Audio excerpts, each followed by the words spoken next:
কিছুদিন আগে আমি একটা ভিডিও দিয়েছিলাম ইউটিউবে যে গাড়ি কেনা is a depreciating asset, double counting asset. তো একজন পিন করেছিল, বলেছিল ঠিকই যে আমি টাকা সেভ করতে পারছি বাই বাইং দ্য বাইক।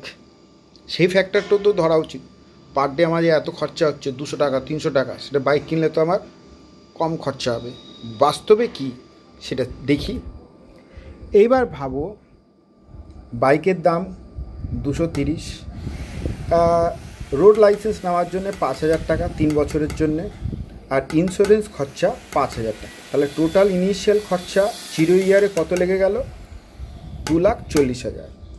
এইবার ভাবো, তোমার মাসে 3,000 টাকার ফুয়েল খরচা লাগে এবং আদার মেনটেনেন্স কস্ট 750। তাহলে মাসে ওই বাইকের পেছনে খরচা হয় কত? 3,750।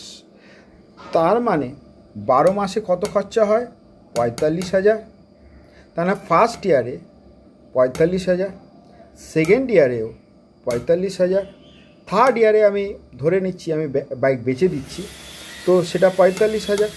কিন্তু আমি যদি বাইকটা বেচি 2,40,000 বাইক, সেটা আমি পাবো 1,75,000 টাকা। তার মানে এটা ইনফ্লো হয়েছে, এই দুটো কি হয়েছিল? আউটফ্লো, টাকা বেরিয়ে গেছিলো।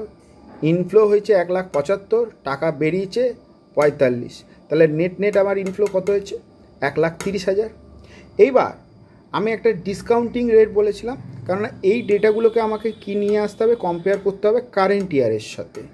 তো আমাদের ইনফ্লেশন রেট জেনারেলি 6%। তো 6%-এর ইনফ্লেশন রেট, ডিসকাউন্টিং রেট কত হয়ে যায়?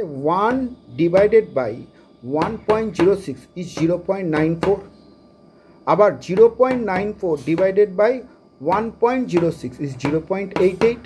0.88 divided by 1.06 is 0.84। This are the discounting factor.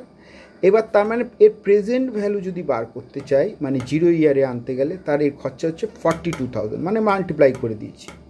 45,000 second ইয়ারে যদি খরচা করি, it is equivalent to current ইয়ারে 39,000, মানে এখনের খরচা। তার মানে আর ফিউচারে আমি কত টাকা পেতে পারি 3 বছর পর? 1,30,000।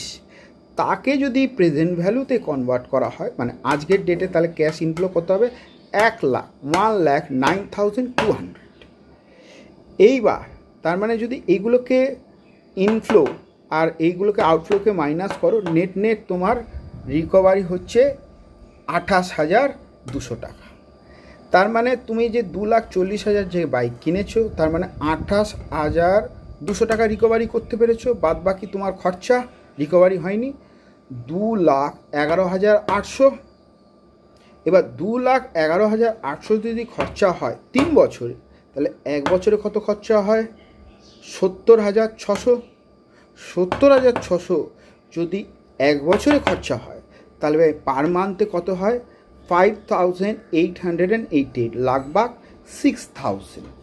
এইবার দেখো, তোমার যদি এক্সিস্টিং ট্রান্সপোর্টেশন কস্ট মোর দেন 6,000 হয়, মানে পার ডে 200 টাকা করে খরচা লাগে ট্রান্সপোর্ট যেতে আসতে, তাহলেই এই স্কিমে লাভ আছে। মোর দ্যান 6,000 মানে 9,000 7,000, তাহলেই তোমার 1,000-1,500 টাকা সেভিংস হচ্ছে।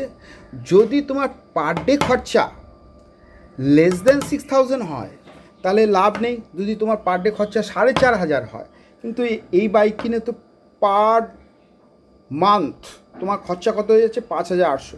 আর তোমার এখন খরচা কত আছে পার মান্থ? 4,500, মানে বাসের ট্রামে চড়ে। তাহলে সেই জায়গায় এটা বাইকটা কিনে কোনো লাভ নেই।